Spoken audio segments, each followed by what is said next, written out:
தூக்கி போட்டுரும், குப்பைக்குழியில் போட்டுரும். அது மக்குவதற்கு எத்தனை நாட்கள் ஆகும்?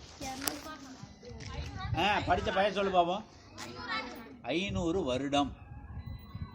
நாம் என்ன பண்ண மாட்டோம், அப்போலாம் உயிரோட இருக்க மாட்டோம். அப்போது ஒரு சாதாரணமாக ஒரு ப்ரெஷ்ஷு வந்து மக்கி போகிறதுக்கு இத்தனை வருடம் ஆகுதான், 500 வருடம். அப்போது நாம் வந்து பிளாஸ்டிக்கை வந்து நம்ம பயன்படுத்தவே கூடாது அப்படிங்கிறத அன்றைக்கி வந்து பண்ணணும். அதனால் என்னென்ன பண்ணுது அப்படி இப்படின்னு நிறைய விஷயங்கள் பார்த்தோம். நம்ம மாஸ்க் போடுறோம்ல, மாஸ்க் இப்போ எத்தனை நாட்கள் ஆகும்?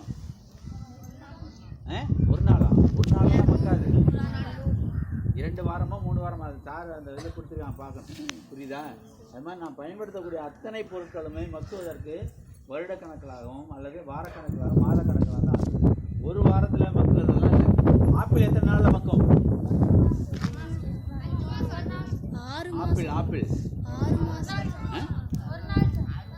ஒரு நாளில் தான் மக்காது. நீ திங்கிறத சொல்லக்கூடாது. எல்லாம் ஒரு வாரம் 2 வாரத்தில் ஆகும். நான் அன்றைக்கி கூட சொன்னேன் பசங்கிட்ட, சார் குதிக்கி போட்டால் வீணாக போயிருமா சார், நீ மறுபடியும் நோண்டி பாரு, அது கொஞ்சோண்டு அப்படி மாதிரியே இருக்கும் அப்படின்னு சொல்லியிருக்கேன். அதனால் அந்த பிளாஸ்டிக் நம்ம பயன்படுத்தக்கூடாதுங்கிற நோக்கத்தில் நம்ம பள்ளியில் விளைந்த இந்த வெங்காயத்தை வந்து மஞ்சள் பையில் போட்டு ஒவ்வொரு ஆசிரியர்களுக்கும் நம்ம வழங்க போகிறோம். வழங்கலாமா? அதாவது இப்போ மஞ்சள் பை பயன்படுத்துகிறோம் இல்லையா, எதுக்காகனா நீங்களும் இனிமேல் என்ன பண்ணக்கூடாது, பாலித்தீன் கவர் யூஸ் பண்ணக்கூடாது, கேரி பேக் பயன்படுத்த என்ன பண்ண. நீங்களும் வந்து கடைக்கு போய் ஜாமான் வாங்க போகிறீங்க இல்லையா, அப்போ வாங்க போகும்பொழுது நீங்களும் மஞ்சள் பையை துணினாலான பையில் பயன்படுத்தணும் அப்படிங்கிறதுக்காக தான் நம்ம என்ன பண்ணுறோம். இப்போ வந்து பார்த்தீங்கன்னா டீச்சர்ஸ் வந்து பார்த்தீங்கன்னா நம்ம மஞ்சள் பையில் போட்டு கொடுக்குறோம். புரியுதா?